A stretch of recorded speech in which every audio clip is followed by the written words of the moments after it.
আজকের এই ইফতার মাহফিলের অনুষ্ঠানের সম্মানিত সভাপতি, ইফতার মাহফিলে উপস্থিত সম্মানিত সকল রোজাদারগণ, সকল উপস্থিতিবৃন্দ, আসসালামু আলাইকুম। প্রথমে আমি বাংলাদেশ জামাতে ইসলাম এবং তার নেতৃবৃন্দকে আন্তরিকভাবে ধন্যবাদ জানাচ্ছি। আজকে আমাকে, আমার সাথে আমার নেতৃবৃন্দকে এবং আমার সাথে আমার সফর সঙ্গীবৃন্দকে এই ইফতার মাহফিলে দাওয়াত দেওয়ার জন্য। সম্মানিত সকল নেতৃবৃন্দ, উপস্থিতিবৃন্দ, আজকে এখানে শুধু আমি নই, এখানে শুধু বাংলাদেশ জামাতে ইসলামের নেতৃবৃন্দ বা কর্মীবৃন্দই নয়, আমাদের বাইরেও এখানে অন্যান্য আরও রাজনৈতিক দলের নেতৃবৃন্দ আছেন। এখানে আরও অন্যান্য সমাজের অন্যান্য বিভিন্ন স্তরের বিভিন্ন সম্মানিত ব্যক্তিবর্গ উপস্থিত আছেন আজকের এই ইফতার মাহফিলে। আজকে আমরা একটি গুরুত্বপূর্ণ সময়ে সকলে এখানে একত্রিত হয়েছি। দেশের একটি গুরুত্বপূর্ণ সময়। কিছুদিন আগে দেশে নির্বাচন হয়েছে। এই নির্বাচনের মাধ্যমে গণতন্ত্রের যাত্রা শুরু হয়েছে, যে গণতন্ত্রের জন্য বাংলাদেশের মানুষ প্রায় 1 যুগেরও বেশি সময় ধরে অকাতরে জীবন দিয়েছে, বিভিন্ন অত্যাচার, নির্যাতন, গুম, খুনের শিকার হয়েছে।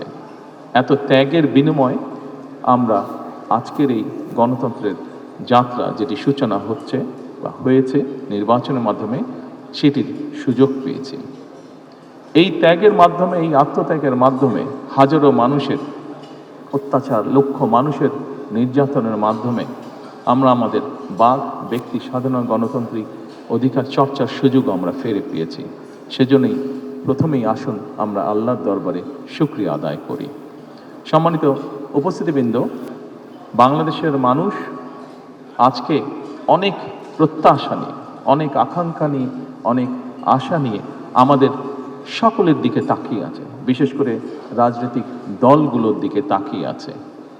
আজকে আমাদের এই ইফতার মাহফিলে আসুন আমরা আল্লাহর নামে শপথ গ্রহণ করি যে আমাদের আগামী দিনের কাজগুলো হবে এই দেশের মানুষের ভাগ্য পরিবর্তনের জন্য।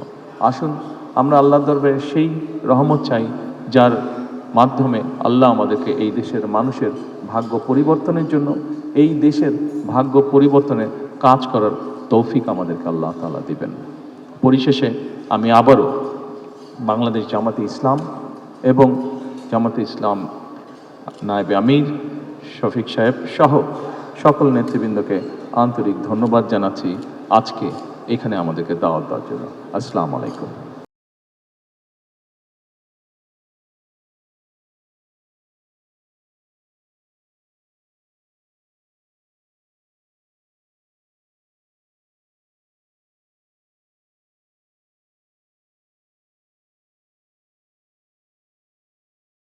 সকল বীর শহীদদের শাহাদাতকে আপনি কবুল করুন।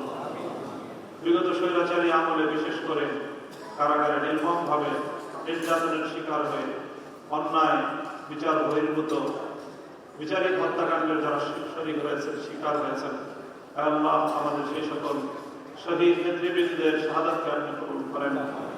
ইলাহুল আলামিন এই কবুল করে নিন। আমাদের পরিবার পরিজন যারা দুনিয়া থেকে বিদায় নিয়েছেন তাদের সকলকে আপনি আল্লাহ মাফ